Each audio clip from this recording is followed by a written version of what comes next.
Bonjour, bienvenue dans cette nouvelle vidéo consacrée au tableur calque de la suite LibreOffice OpenOffice. Nous allons nous intéresser ici à la saisie et à l'édition des données à l'intérieur de la feuille de calcul. Observons d'abord la distinction qui se produit lorsque, placé dans une cellule, nous réalisons la saisie d'un texte ou d'un nombre. Nous pouvons visualiser que les textes s'alignent à gauche alors que les nombres, eux, s'alignent toujours à droite dans la cellule.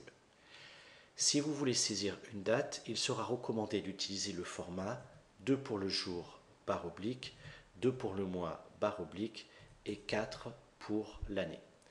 De cette façon, Calque n'aura pas de doute sur la nature de la donnée de type date et va bien l'aligner à droite.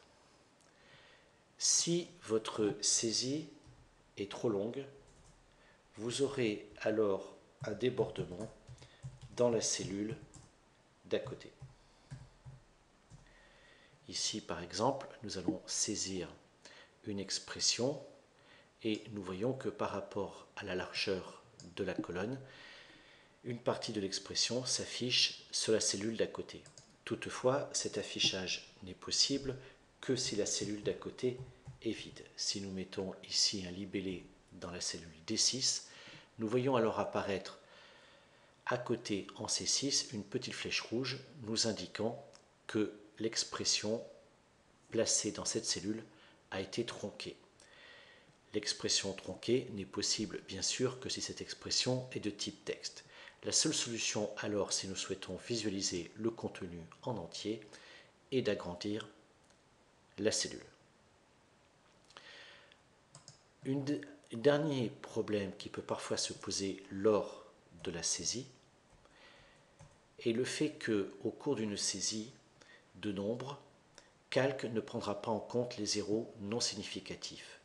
Ainsi, ici, la valeur 03000 va être transformée en 3000 au cours de la validation. Si nous voulions garder véritablement la valeur 03000, par exemple pour un code postal, il nous faudrait saisir un apostrophe avant de commencer la saisie.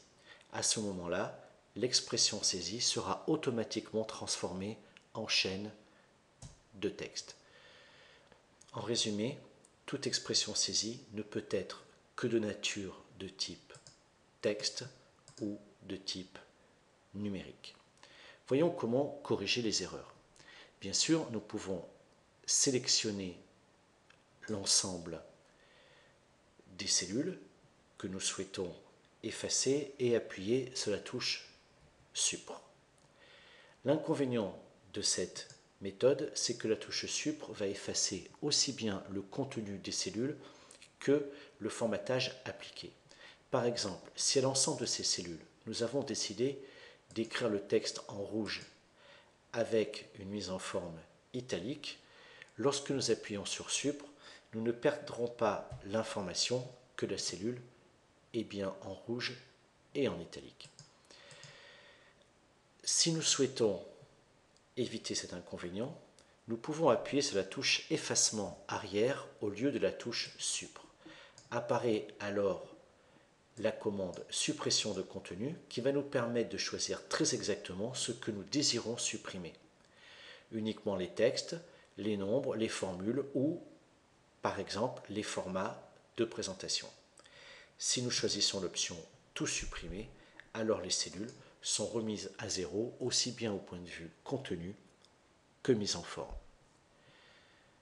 Annulons à nouveau notre travail. Si nous souhaitons corriger le contenu d'une cellule, nous pouvons tout simplement faire un double-clic dedans et nous passons alors en édition de cellules. Il nous est alors possible d'apporter toutes les corrections souhaitées à l'instar d'un traitement de texte. N'oublions pas de valider avec la touche Entrée lorsque le travail est fini. Dernière manipulation de base, les sélections. Pour sélectionner des cellules, il vous suffit de faire cliquer, glisser. Vous pourrez remarquer que Calque affiche en haut à gauche de la barre de formule l'adresse de la zone que vous avez sélectionnée. Ici, par exemple, de C3 jusqu'à D7.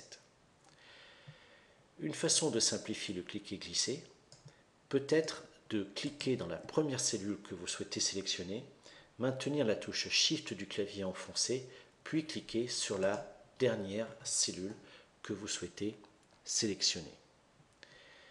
Il est également possible d'opérer des sélections discontinues en maintenant la touche CTRL de votre clavier enfoncé. Cette leçon est à présent terminée. Merci de l'avoir suivie. Nous nous retrouvons très bientôt pour une nouvelle leçon.